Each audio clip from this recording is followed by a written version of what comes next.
Kengeri bus terminal metro, Kengeri TTMC ಮತ್ತೆ railway station, Mysuru road ಇದೆಲ್ಲದಕ್ಕೂ just walkable distance ಅಲ್ಲಿ ಇರುವಂತಹ ಒಂದು ಪ್ರಾಪರ್ಟಿನ ಸೇಲಿಗೆ ತಂದಿದ್ದೀನಿ. ಇದರ ಪೂರ್ತಿ ಡೀಟೇಲ್ಸ್ ನ ತಿಳ್ಸ್ಕೊಂಡ್ ಕೊಡ್ತೀನಿ. ಅದಕ್ಕಿಂತ ಮುಂಚೆ ನಮ್ಮ ಚಾನಲ್ಗೆ ಫಾಲೋ ಮತ್ತು ಸಬ್ಸ್ಕ್ರೈಬ್ ಮಾಡ್ಕೊಳ್ಳಿ. ಸೊ ನಮಸ್ಕಾರ ವೀಕ್ಷಕರೇ, ನಾನು ನಿಮ್ಮ ಆಕಾಶ್. ಕ್ಲಿಕ್ ಹೋಮ್ಸ್ಗೆ ಸ್ವಾಗತ. ಇದರ ಲೊಕೇಶನ್ ಹೇಳೋದಾದ್ರೆ ನಿಮಗೆ ಹರ್ಷ ಲೇಔಟ್ ಅಲ್ಲಿ ಬರುತ್ತೆ. ಸೊ ಇದರ ಡೈಮೆನ್ಷನ್ಸ್ ಹೇಳೋದಾದ್ರೆ ನಿಮಗೆ 30x40 ಆಗಿರುತ್ತೆ.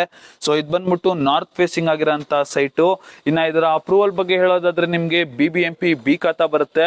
ಸೊ ಬಿ ಖಾತಾ ಅಂತ ಪೇಪರ್ಸ್ ಅಲ್ಲಿ ಇಶ್ಯೂ ಇದೆ ಅನ್ಕೋಬಿಡಿ, ಯಾವುದೇ ತರದ ಪೇಪರ್ಸ್ ಅಲ್ಲಿ ಇಶ್ಯೂಸ್ ಏನು ಇಲ್ಲ. ಸೊ ಪೇಪರ್ ಎಲ್ಲ ಫುಲ್ಲಿ ಕ್ಲಿಯರ್ ಇದೆ. ಇನ್ನ ಇದರ ಪ್ರಾಕ್ಸಿಮಿಟೀಸ್ ಬಗ್ಗೆ ಹೇಳೋದಾದ್ರೆ ನಿಮಗೆ ವಾಕಬಲ್ ಡಿಸ್ಟೆನ್ಸ್ ಅಲ್ಲೇನೆ ಹಾಸ್ಪಿಟಲ್, ಸ್ಕೂಲ್, ಜಿಮ್, ಪಾರ್ಕ್ ಇದೆಲ್ಲ ಬರುತ್ತೆ. ಇನ್ನ ಕನೆಕ್ಟಿವಿಟಿ ಬಗ್ಗೆ ಹೇಳೋದಾದ್ರೆ ನಿಮಗೆ ಮೊದಲಿಗೆ ಹೇಳ್ದಂಗೆನೆ ನಿಮಗೆ metro station, bus stop, railway station, Mysuru road ಎಲ್ಲದಕ್ಕೂ ನಿಮಗೆ ವಾಕಬಲ್ ಡಿಸ್ಟೆನ್ಸ್ ಅಲ್ಲೇ ಹೋಗ್ಬೋದು. ಜಸ್ಟ್ 500 ಮೀಟರ್ಸ್ ಇದೆ. ಸೊ ಇದರ ಪ್ರೈಸ್ ಹೇಳೋದಾದ್ರೆ ನಿಮಗೆ 12,500 ಪರ್ ಸ್ಕ್ವೇರ್ ಫೀಟ್ ಕೋಟ್ ಮಾಡ್ತಿದ್ದಾರೆ. ಸೊ ಸ್ಲೈಟ್ಲಿ ನೆಗೋಷಿಯಬಲ್ ಆಗಿರುತ್ತೆ. ಇದು ಬಂದ್ಬಿಟ್ಟು ಡೈರೆಕ್ಟ್ ಓನರ್ ಮೀಟಿಂಗ್ ಇರುತ್ತೆ. ಸೊ ನೀವೇನಾದ್ರೂ ಈ ಒಂದು ವೆಲ್ ಕನೆಕ್ಟಿವಿಟಿ ಇರೋಂಥ ಒಂದು ಪ್ರೈಮ್ ಲೊಕೇಶನ್ ಅಲ್ಲಿ ಪ್ರಾಪರ್ಟಿನ ಪರ್ಚೇಸ್ ಮಾಡಬೇಕು ಅಂತ ಇಂಟ್ರೆಸ್ಟೆಡ್ ಆಗಿದ್ರೆ ಕೆಳಗಡೆ ಕೊಟ್ಟಿರೋಂಥ ನಂಬರ್ಗೆ ಕಾಂಟ್ಯಾಕ್ಟ್ ಮಾಡಿ.